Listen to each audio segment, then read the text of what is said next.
So if you've ever dealt with back pain that just won't quit, you know the drill. You finally get that MRI, and then the report lands in your hands. And wow, it's this dense, technical document that honestly feels more like a judgment than a diagnosis. It's a super anxious moment. But here's the thing. What's written on that paper might not be the crystal ball for your back's future that you think it is.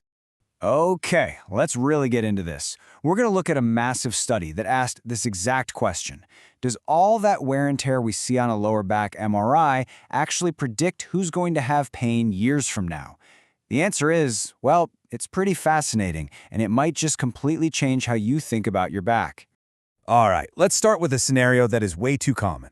You get your MRI report, you open it up, and your eyes just start scanning this list of really intimidating medical words. You know the ones I'm talking about. Disc degeneration, disc herniation, spinal stenosis, maybe even something called modic changes, which are basically these little stress reactions in the bone. They all sound super serious, and they often come in this long, scary list, describing everything going on at different levels of your spine. And of course, the first thing you think is, well, that's it. This has got to be it. This whole laundry list of problems must be the reason I'm in pain. It feels so obvious, like a clear cause and effect. But as we're about to find out, the science tells a very, very different story. So here's where things get really interesting. A huge scientific study out of Germany decided to put this whole assumption to the test.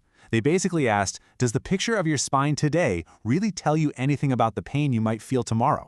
And we're not talking about some small-scale thing. This was the Study of Health in Pomerania, or SHIP for short. The researchers grabbed a huge chunk of the general population, not just people already in pain, and decided to follow them for a long time to see what these MRIs were really telling them.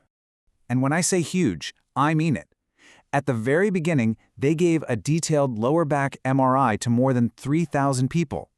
And remember, this wasn't just a group of patients complaining about their backs. It was a real cross-section of everyday folks.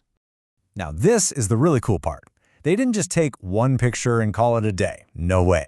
They followed up with these exact same people, on average, more than 6 years later, to ask a really simple question. So, how's your back pain doing now?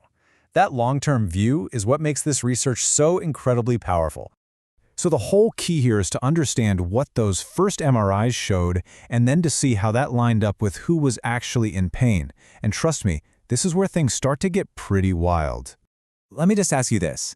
Think about all the people in that study who felt totally fine, like zero back pain. What percentage of them do you think had at least one of those scary-sounding things like disc degeneration show up on their scan? Just take a guess. Would you look at that? Nearly 3/4, 74.4% of the people who were completely pain-free had at least one of these so-called abnormal findings. That number is just staggering, and it's our first massive clue that the picture doesn't always match the pain.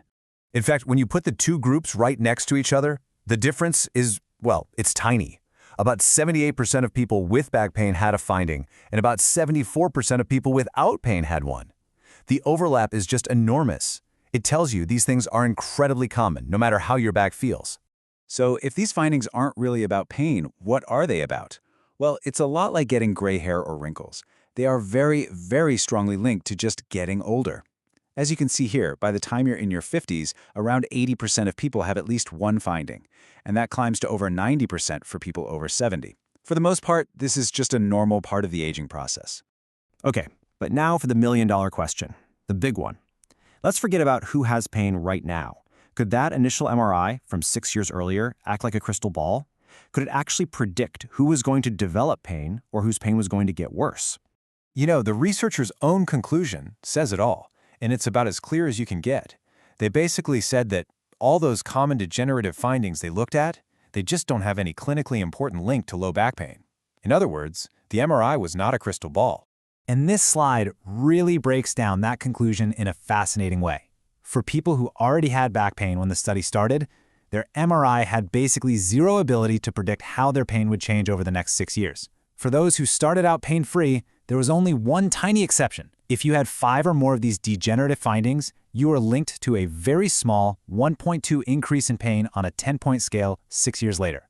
And that's really the key here. Almost all of the predictive effects they were looking for resulted in a change of less than one single point on a 10-point pain scale.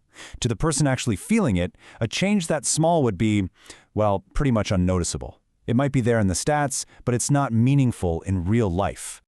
So after digging through all this data, what's the big takeaway? How do we take all this science and actually apply it to our own lives and our own backs?